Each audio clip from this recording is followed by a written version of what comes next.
So here we go with a Batman Data East MPU, and there's all kinds of fun things down here in the solenoid section. You can see the Green Army has attacked this one. This is from a leaky battery at one time. And then we had a catastrophic failure of at least this transistor.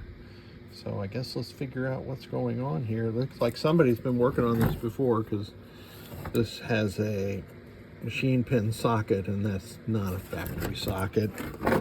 Yeah, definitely somebody's been working on that before. Oh boy. Look at this fun stuff.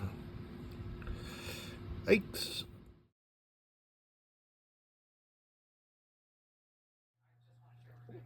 An MPU board from a Data East Batman, and I have rejumpered it and moved this jumper from J4 to J5.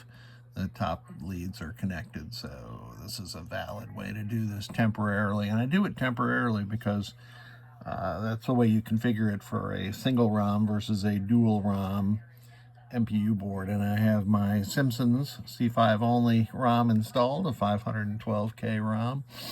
And this board was quite a disaster, along with a PPB board that came in with it. First, I have replaced the power header, the 470 microfarad cap, and there's a 47 microfarad cap in the reset section that I like to replace. That one leaks sometimes, and it's critical to the reset function, so I typically replace that one. Somebody had already installed a machine pin socket for the 6802. Okay, that's fine. And then they had already installed a NVRAM module. The main problem, I suspect, was that the battery holder leaked, and there wasn't any corrosion in the typical places on this board. Maybe the 6802 was corroded before and somebody replaced it. But I suspect what happened is that corrosion dripped down onto these 4 transistors, and definitely 2 over here that still were green by the time I got it. But the client had indicated that there was quite an explosion and a show of sparks and fire, etc. down here along these 4 transistors. So the corrosion that drips out of that battery holder is, number 1, caustic, but number 2, it's kind of flammable. So I believe that's what lit it up. It burned a hole in the PCB board about the size of a pea, I'll say, and I have rebuilt the PCB using some 2-part epoxy, and re-drilled some holes, rebuilt the traces, etc., and reinstalled new TIP 102s and 2N4401 pre-drives. 2 new TIP 102s went over here. And this is the first time I'm testing it on the bench. The special solenoid section looks good. Typically those have experienced some problems. And I have booted the Simpsons ROM, so let's begin test. Well, I pressed the wrong button. Let me reboot. Let me show you what the LEDs do when they boot, when the game boots. We'll hop on over there to blanking, and it is now booted.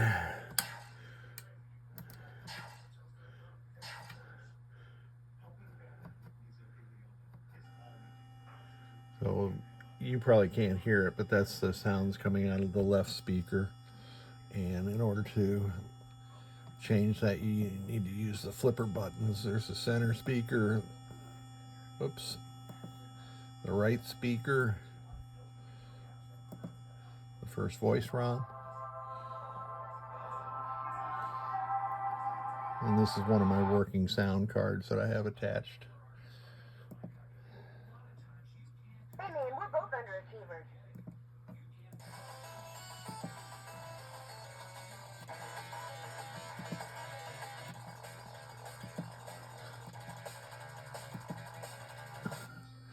So there we go. That was all of the sound commands, which go out over this 20 6-pin ribbon, I think, to the soundboard, and it's really this PIA and these pull-up resistors and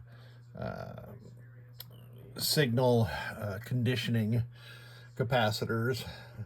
They're typically 0.1 or 0.01, I don't know. It's meant to tamp down the high frequency noise that's generated in the signal. So the display is working correctly.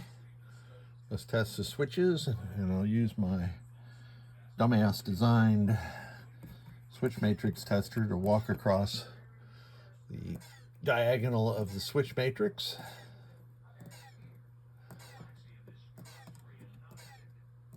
Very nice, all switches working. That makes sense. Here's the world famous Data East alternating row lamp test, and it's interacting with the lamps above my test bench. Here's all the rows, and whoops, I wonder if I can back up. No, I can't, but we can reboot.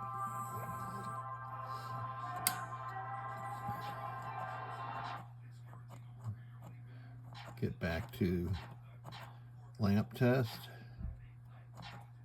Here's the columns and individual lamps. Let's skip past that. Flashers, looking good. And now the multiplex solenoids. 5C is not used on the Simpsons, so it'll skip that one.